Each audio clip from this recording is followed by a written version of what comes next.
அதே சேம் இன்ஃபோக்குள்ளேயே manage workbook. So manage ஒர்க் புக்கில் பார்த்தீங்கன்னா recover unsaved workbook. So நீங்கள் இந்த எதுக்காக இந்த ஆப்ஷன் கொடுத்துருக்காங்க அப்படின்னு பார்த்தீங்கன்னா, ஸோ ஆக்சிடென்ஷியலாக உங்களுடைய ஒர்க் புக் க்ளோஸ் ஆகுது. இப்போ எக்ஸாம்பிளுக்கு இங்கே யூபிஎஸ் பவர் கட் ஆச்சுன்னா எல்லா சிஸ்டமும் ஷட் டவுன் ஆகிடும். பவர் கட் ஆச்சு, யூபிஎஸ் அரை மணி நேரம் தான் இங்கே வந்து சப்ளை பண்ணும் பவரை. ஸோ அரை மணி நேரத்துக்கு அப்புறம் பார்த்தீங்கன்னா எல்லா சிஸ்டமும் ஆட்டோமேட்டிக் ஷட் டவுன் ஆகிடும். இது ஷட் டவுன் ஆகிறதுக்கு முன்னாடியே நீங்கள் என்ன பண்ணுவீங்க, சேவ் பண்ணிவிட்டு க்ளோஸ் பண்ணலாம். ஒருவேளை நம்ம அது அரை மணி நேரம் ஆனதை கவனிக்காமல் நம்ம சேவ் பண்ணாமல் விட்டோம் அப்படின்னா சிஸ்டம் ஷட் டவுன் ஆகும்போது இந்த ஃபைல் என்ன ஆகும், ஆட்டோமேட்டிக்காக சேவ் ஆகுமா? சேவ் ஆகும். ஆட்டோ சேவ் ஆப்ஷன் இருக்குது இதில். ஓகேவா? ஸோ ஆட்டோ சேவ் ஆப்ஷன் எவ்வளோ நேரத்துக்கு ஒரு தடவை ஆகும்னு பார்த்தீங்கன்னா 10 நிமிஷத்துக்கு ஒரு தடவை. ஸோ அந்த 10 நிமிஷம் கேப் இருக்கு இல்லையா, இப்போ டைம் வந்து 10:55. ஸோ 10:55 இப்போ சேவ் ஆயிடுச்சுன்னா அடுத்த சேவ் எப்போ நடக்கும்னா 11:05 தான் நடக்கும். ஸோ 10:55 to 11:05 கேப்பில் எனக்கு என்ன டைப் பண்ணாலும் சேவ் ஆகாது. அடுத்தது சேவ் வந்து 10 நிமிஷத்துக்கு அப்புறம் தான். ஒவ்வொரு சேவ் 10 நிமிஷத்துக்கு அப்புறம் தான் ஆகுமே. அந்த இடையில நீங்கள் பண்ண சேஞ்சஸ் எல்லாமே 10 நிமிஷத்துக்கு அப்புறம் ஆகும். ஆனால் இடையில ஏதாவது பவர் கட் ஆச்சுன்னா சேவ் ஆகாது. இப்போ 10:57க்கு இப்போ பவர் கட் ஆகுதுன்னா உங்கள் டேட்டா சேவ் ஆகாது ஆட்டோமேட்டிக்காக. ஸோ ஆட்டோமேட்டிக்காக சேவ் ஆகிறதுக்குன்னு 10 நிமிஷம் தான் கொடுப்பாங்க.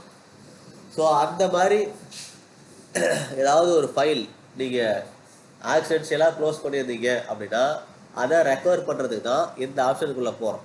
இங்கே பாருங்கள், மேனேஜ் ஒர்க் புக்கில் ரெக்கவர் அன்சேவ்டு ஒர்க் புக் அப்படிங்கிற ஆப்ஷன் இருக்குது. ஸோ இதை போய் நான் கிளிக் பண்ணேன் அப்படின்னா எனக்கு நான் இது வரைக்கும் என்னெல்லாம் ஃபைல் ஓப்பன் பண்ணியிருந்தேன், அது எப்போ க்ளோஸ் ஆகிருக்கு, அந்த க்ளோஸ் ஆன ஃபைலோட அந்த டேட்டா இங்கே சேவ் ஆகிருக்கும். இருக்கான்னு பாருங்கள். கிளிக் பண்ணது இந்த மாதிரி வருதா? ஸோ நேராக இந்த ஃபோல்டருக்குள்ளே எக்ஸல் அப்படிங்கிற ஃபோல்டருக்குள்ளே இது சேவ் ஆகிருக்கும். உங்களுக்கும் அதே ஃபோல்டர் தான் காட்டும். காட்டுதா? இந்த ஆப்ஷன் எப்படி போகிறது தெரியலையா? நான் மறுபடியும் சொல்கிறேன் பாருங்கள். ஸோ ஃபைலில் இன்ஃபோ மேனேஜ் ஒர்க் புக்கில் போயிட்டு இங்கே ட்ராப் டவுனை கிளிக் பண்ணிங்கன்னா ரெக்கவர் அன்சேவ்டு ஒர்க் புக் அதை கிளிக் பண்ணிங்கன்னா தான் உங்களுக்கு இந்த விண்டோ ஓப்பன் ஆகும். ஸோ இதுக்குள்ளே ரோமிங் மைக்ரோசாஃப்ட் எக்ஸல் அப்படிங்கிற இந்த ஃபைல் லொக்கேஷனில் இந்த ரெக்கவரான ஃபைல் எல்லாமே காட்டும். காட்டுதா?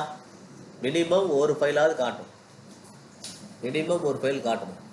ஸோ இந்த மாதிரி ஃபோல்டரும் காட்டும், எக்ஸல் ஃபைலும் காட்டும். காட்டுதா? இப்போ உங்களுக்கு தேவைப்பட்டதுன்னா இப்போ நீங்கள் அந்த ஃபைலை எந்த ஃபைல் சேவ் ஆச்சு எது க்ளோஸ் ஆச்சுன்னு தெரியல, அந்த ஃபைல் நேம் தெரியும் அப்படின்னா அந்த ஃபைல் நேமை நீங்கள் கிளிக் பண்ணி இங்கே ஓப்பன் பண்ணிக்கலாம். இப்போ நான் ஓப்பன் பண்ணுறேன் பாருங்கள். இப்போ நான் இன்றைக்கி தான் இது பண்ணேன். இன்றைக்கா இல்லை, அந்த டேட்டோடு இருக்குது பாருங்கள். 9ஆம் தேதி நான் பண்ணியிருக்கேன். 9ஆம் தேதி க்ளோஸ் பண்ணது அந்த டேட்டோடு உங்களுக்கு சேவ் ஆகிருக்கும். அன்சேவ்டு ஃபைல் ரீட் ஒன்லி இருக்கா? உங்களுக்கும் அதே மாதிரி டேட்டு போட்டு அந்த ஃபைலை வந்து காட்டும். அதை நீங்கள் எந்த மாதிரி ரெக்கவர் பண்ணிக்கலாம். ஓகேவா? ஸோ உங்கள் ஃபைல் வந்து எப்போவுமே ரெக்கவர் பண்ண முடியாத கண்டிஷனுக்கு போகாது. எக்ஸல் மைக்ரோசாஃப்டை பொறுத்த வரைக்கும் 10 நிமிஷத்துக்கு ஒரு தடவை சேவ் பண்ணுற மாதிரி ஆட்டோ சேவ் ஆப்ஷன் எனேபிள் பண்ணி அவங்களே வச்சுருக்காங்க. நம்ம எனேபிள் பண்ண தேவையில்லை. அதனால் எல்லா நேரமும் சேவ் ஆகும் அப்படின்னு நினைக்கக்கூடாது. சம்டைம்ஸ் சேவ் ஆகாமல் போகலாம். ஆனால் 99.9% சேவ் ஆகும். 0.001% சேவ் ஆகிறதுக்கு வாய்ப்பு இல்லாமையும் போகலாம். ஓகேவா? ஸோ ஆனால் அதோட டூரேஷன் 10 நிமிஷம். 10 நிமிஷத்துக்கு அப்புறம் தான் அடுத்த சேவ் நடக்கும். ஒரு சேவ் ஆனதுக்கும் அடுத்த சேவ் ஆகிறதுக்கு இடையில 10 நிமிஷம் கேப் இருக்குது. ஓகேவா? புரியுதா எதுக்கு பண்ணுறோன்றது? இது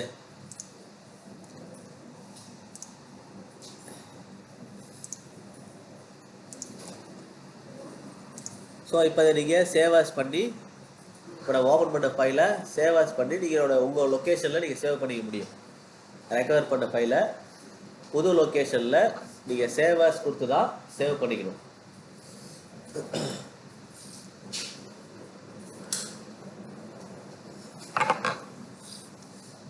ஓகேவா? ஸோ கம்ப்ளீட் பண்ணியாச்சா? ஸோ நீங்கள் எங்கே வேணாலும் நீங்கள் சேவ் பண்ணிக்கலாம். நான் ஒரு லொக்கேஷனில் சேவ் பண்ணிக்கிறேன்.